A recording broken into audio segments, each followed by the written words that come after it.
Assalamualaikum warahmatullahi wabarakatuh. Bismillahirrahmanirrahim. Alhamdulillahirabbil alamin. Allahumma shalli ala sayyidina Muhammad wa ala ali Muhammad.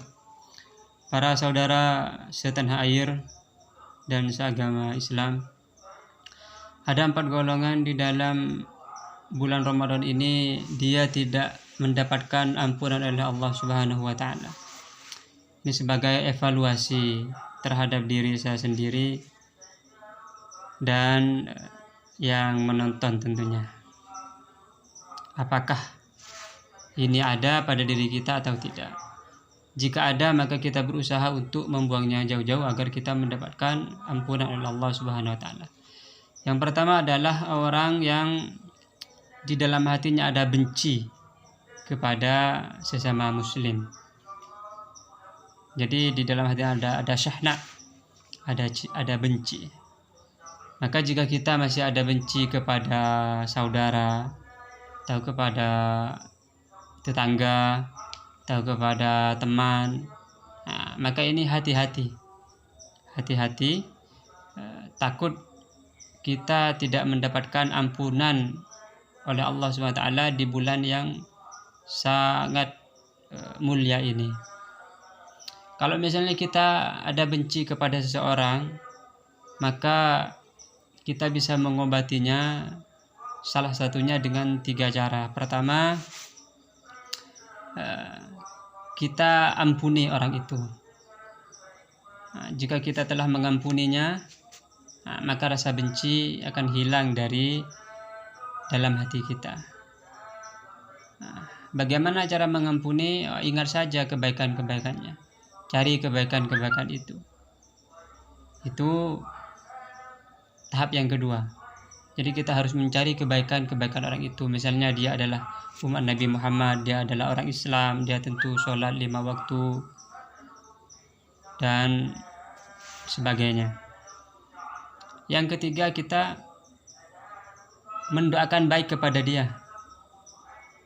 Mendoakan baik, misalnya ya Allah, semoga dia mendapatkan hidayah, semoga dia semakin kaya, semoga dia dan semacamnya.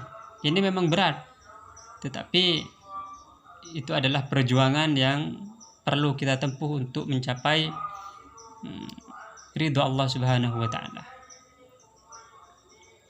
Yang kedua, orang yang tidak diampuni adalah peminum khamar atau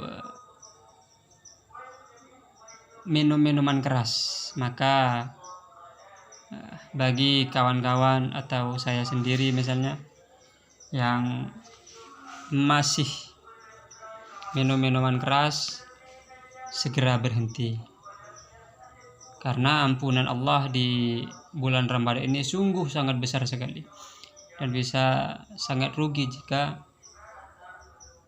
tidak mendapatkannya.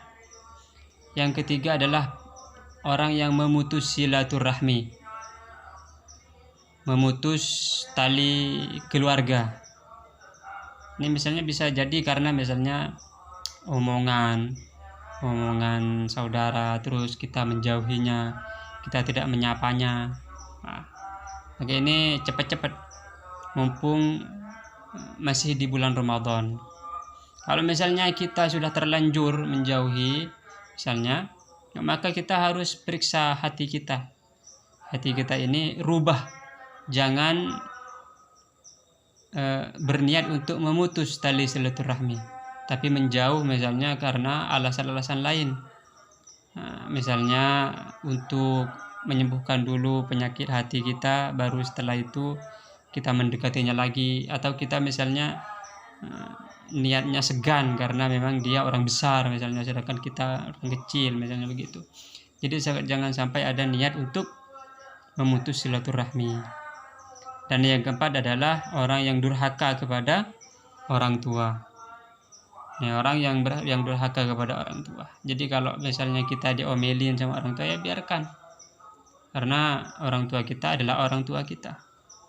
Misalnya orang tua kita, sebenarnya kita jika diminta bantuan oleh orang tua, kita harus senang gitu, senang karena kita bisa membantu orang tua.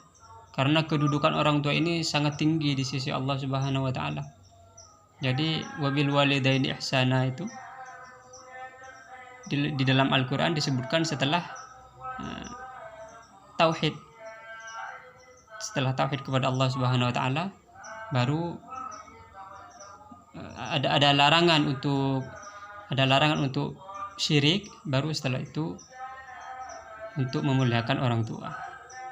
Jadi kedudukan orang tua itu harus kita benar-benar jaga, benar-benar menghormati, benar-benar mendoakan, benar-benar mencintai, dan benar-benar mematuhinya selama perintah orang tua itu tidak